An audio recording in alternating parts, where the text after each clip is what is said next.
વલસાડમાં વ્યસની પુત્રના ત્રાસથી કંટાળીને વૃદ્ધ પિતાએ કલેક્ટરને કરુણ વિનંતી કરી છે. અબ્રામા ખાતે રહેતા 73 વર્ષીય વૃદ્ધે દિવ્યાંગ દીકરી અને પત્ની સહિત સપરિવાર ઈચ્છા મૃત્યુની મંજૂરી જિલ્લા કલેક્ટર પાસે માંગી છે. જિલ્લા કલેક્ટરને આવેદનપત્ર આપી પરિવારે ઈચ્છા મૃત્યુની માંગ કરી છે. પરિવાર પોલીસ પાસે જતા પોલીસે ફેમિલી મેટર કહીને કાઢી મૂક્યા હતા.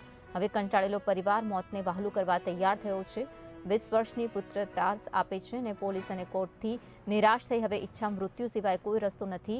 તેથી નાયક સુરેશ ગંજાને જણાવ્યું હતું.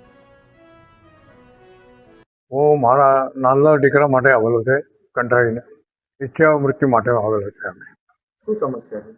સમસ્યા એ નાનો અમને 20 વર્ષથી અમે ભોગતા છીએ. ગાળમ ગાળ કરે, તોડફોડ કરવાની વાત કરે, મારવાની વાત કરે. હા, એના લીધે પોલીસમાં આપ ગયા હતા?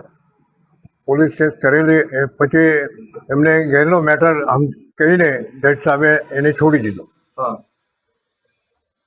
શું માંગ છે આપને? આપ કલેક્ટરને મળવા આવ્યા છો, આપ શું માંગો છો તંત્ર પાસે? અમે તંત્ર પાસે આવે કે અમને ઈચ્છા મૃત્યુ મળવું જોઈએ ચારે જણે. હું, મારી મિસેસ, મારી દીકરી અને મારા દીકરો મોટો, ચાર માટે. કેમ કે આ સમસ્યાથી અમે કંટાળી ગયેલા છીએ. 20 વર્ષથી આ ભોગતા. આર્થિક રીતે એમને કોઈ મુશ્કેલ નથી. પહેલાં અહીંયા રેલવે યાર્ડમાં કામ કરતા હતા.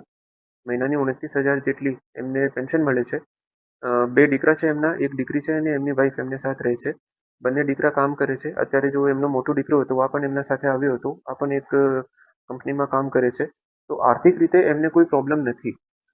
છતાં પણ આ અરજી કેમ કરી છે તો એના માટે જ્યારે વિસ્તૃત ચર્ચા કરવામાં આવી હતી ત્યારે એ કીધું હતું કે એમના જો 2 દીકરા છે એમાંથી જો નાનો દીકરો છે એમને હેરાન કરે છે અને ગાળ કાઢે છે અને ઘરમાં વાતાવરણ જો છે આ સારું નથી. આ નાના દીકરા વિરુદ્ધ એ કદાચ 2-3 વર્ષ પહેલાં ફરિયાદ પણ કરેલી હતી. તો પછી પોલીસ દ્વારા એમને સમજણ આપવામાં આવી હતી. પછી કારણ કે આ ઇન્ટરનલ ફેમિલી મેટર છે તો એમાં બીજું કંઈ નથી થયું. અત્યારે એમને ફરીથી રજૂઆત આવી છે કે નાનો દીકરો એમને ઘણું બધું હેરાન કરે છે, ગાળ કાઢે છે અને એવી બધી બાબતો છે. તો એના માટે એ લોકો પોતે